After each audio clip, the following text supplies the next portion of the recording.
Mga paraan para maiwasan ang leptospirosis. 1. Iwasang dumikit sa baha. Ito ang pinakamahalagang hakbang. Huwag lumusong sa baha kung hindi kinakailangan. Kung hindi talaga maiiwasan, magsuot ng mataas na bota, makapal na guwantes, o kahit plastic wrap or waterproof bandage sa bukas na sugat. 2. Maghugas ka agad. Pagkatapos malusong sa baha, kung aksidenteng nakalubog sa tubig baha, agad na hugasan ang lahat ng parte ng katawan na nabasa, lalo na ang mga paa, binti, at sugat gamit ang malinis na tubig at sabon. 3. Protektahan ang takpan ang lahat ng sugat, kagat ng insekto, o galos ng waterproof na dressing bago lumabas ng bahay. Iwasan ang pag-aahit ng binti bago lumakad sa posibleng baha. Maaari itong magdulot ng maliliit na sugat. 4. Sugpuin ang daga sa bahay at komunidad.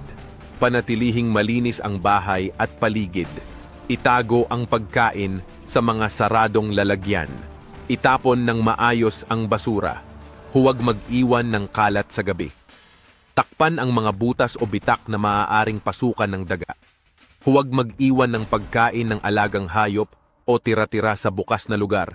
5. Iwasang uminom ng kontaminadong tubig. Gumamit lang ng malinis, pinakuluan, o ginamot na tubig sa pag-inom, pagsisipilyo, paghuhugas ng pagkain at gamit. Kung duda sa kalinisan ng tubig, pakuluan ito ng hindi bababa sa 2 minuto bago gamitin. 6. Uminom ng antibiotic prophylaxis. Kung kinakailangan. Sa mga taong mataas ang exposure tulad ng rescue workers, basurero, o taong lumusong sa baha, maaaring magreseta ang doktor ng doxycycline. Hindi ito pamalit sa iba pang pag-iingat. Dagdag proteksyon lang ito. 7. Sama-samang aksyon ng komunidad at pampublikong kalusugan.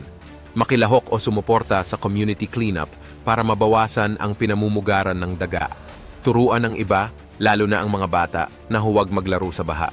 8. Maagang pagkilala at aksyon kung na-expose ka sa baha at nakaramdam ng mga sintomas tulad ng lagnat, pananakit ng katawan, paninilaw, at iba pa.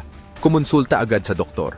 Ang leptospirosis ay nagagamot kung maagapan pero maaaring ikamatay kung pababayaan.